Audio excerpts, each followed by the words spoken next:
Le Bon Gros Géant est sorti au cinéma le 20 juillet 2016 et a été réalisé par le grand Manitou, le célèbre réalisateur, j'ai nommé Steven Spielberg. N'oubliez pas que Steven Spielberg a quand même réalisé un très grand nombre de films, E.T., Jurassic Park, il y a aussi Indiana Jones, Les Aventures de Tintin et Le Secret de la Licorne. Il a fait plein de films, il avait aussi fait Peter Pan, Hook ou La Revanche du Capitaine Crochet, je me souviens. C'était des films exceptionnels. Bon, j'aime pas trop Jurassic Park parce que voilà, j'aime pas trop, c'est pas ma tasse de thé ce film. Mais j'ai bien aimé la réalisation de Spielberg dans ce nouveau film qui est Le Bon Gros Géant. Je vais vous expliquer tout ça en détail. Ce que j'aime bien avec ce long métrage, c'est que ça ne traîne pas. Après seulement 5 minutes du film, on est directement plongé dans l'action car le Bon Gros Géant vient tout de suite enlever la petite fille Sophie qui est interprétée par Ruby Barnhill et le Bon Gros Géant est interprété par Mark Rylance, mais la voix française de ce personnage est prêtée par Danny Boone. C'est Danny Boone qui prête sa voix au personnage du Bon Gros Géant dans sa version française. Le scénario est bien animé, il nous plonge dans les pensées de la petite fille et du géant. Au début du film, on ne sait rien du tout sur ces deux personnages, mais à mesure que le scénario avance, on apprend de plus en plus. Ce que j'ai aimé par rapport à la réalisation, une scène qui m'a fait vraiment marquer, c'est justement au tout début, dans l'orphelinat, Spielberg nous fait de ces travelling de malades mentaux qui sont juste géniaux, qui rendent les scènes incroyablement spectaculaires.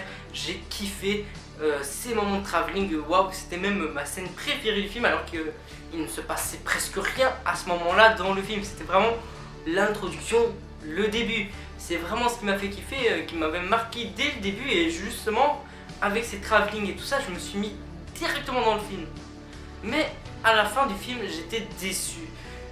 Pas par rapport à la réalisation, non, la réalisation était super, le géant était magnifique, les géants étaient super bien produits en images de synthèse, tout ça c'était magnifique. Mais c'est au niveau du scénario que ça cloche. Alors ça va être mon avis va être comme celui de Ninja Turtles 2, un scénario beaucoup trop simpliste, un scénario dire enfantin. Pourquoi? C'est très simple, en fait quand on plonge dans le film, à la fin, on apprend, non pas à la fin, excusez-moi, on prend, pouf. Durant le film, on nous apprend que le géant emmène donc la petite fille Sophie dans le monde des géants. Il y a plusieurs géants là-bas, mais ceux-là sont des mangeurs d'hommes, des buveurs de sang, tout ça. Ils vont découvrir Sophie, ils vont savoir, ils vont sentir l'odeur de Sophie durant tout le film, et ils vont la découvrir qu'à la fin. Souci, c'est quand ils essaient de la croquer, 10 secondes après, la garde de la reine de l'Angleterre va venir arrêter les géants et les balancer dans une île loin. Non, non, je suis déçu. Ce film était bien parti, il était beau. Et on s'interrogeait un peu sur les intentions du géant, ce qu'il a vécu, sur le passé de Sophie et tout ça. Mais pourquoi nous servir ça?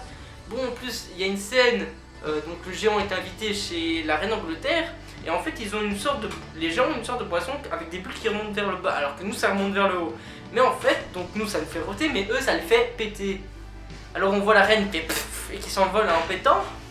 Bon, c'était marrant, oui, j'avoue, c'était marrant. J'ai un peu rigolé, mais c'est assez enfantin. C'est comme, ils ont pas assez aussi, au niveau de la scène de fin, comme je vous l'ai dit, avec les 10 secondes, ça y est, on va la croquer, 10 secondes, on les enlève.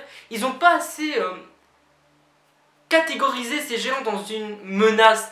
On dirait plus qu'ils étaient là pour meubler, on va dire, pour meubler des scènes. Et c'est vraiment dommage parce que c'était un film qui m'intéressait justement au niveau de la réalisation.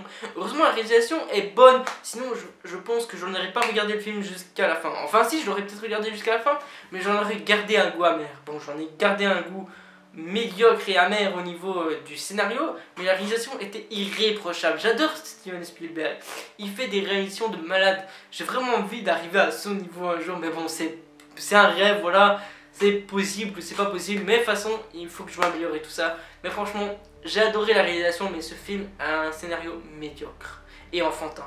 Bon, on va me dire, écoute, t'as 19 ans, c'est normal que tu vas plus relativiser. C'est vrai que ces films sont faits pour les enfants, mais pourquoi? Je me souviens, les Walt Disney. Les Walt Disney, ce sont des films pour enfants. Mais là, les scénarios étaient top et tout. Je n'ai jamais vu le dessin animé Le Bon Gros Géant, j'ai juste vu le film. Faudrait que je me regarde le dessin animé pour voir les différences. Mais franchement, j'ai été déçu de ce scénario un peu trop simpliste et enfantin. J'espère... voilà, j'ai à peu près le même avis que Ninja Turtles 2, voilà. Mais vraiment, je vous conseille quand même ce film au niveau de la réalisation. Mais au niveau du scénario, je vous le conseille à moitié, pas totalement. Mais niveau de réalisation, il vaut vraiment le coup. Franchement, j'ai rien à dire sur la réalisation de Steven Spielberg, que je kiffe toujours autant. Voilà, c'est la fin de cette critique sur ce film. Pour moi, si j'avais donné une note à ce film, ce serait 6 sur 10. Les 6 points sont pour la réalisation et les 4 points en moins sont pour le scénario qui ne prend pas de risque. Voilà, j'espère que cette vidéo vous aura plu. N'hésitez pas à laisser une tonne de pouces bleus en bas. Voilà, ça fait plaisir, ça me prouve que vous aimez la série. Et voilà, comme ça me donne encore plus envie de vous faire une review, une critique de film. Sur ce, je vous dis donc à bientôt, prenez soin de vous. Allez, tchuss, à bientôt.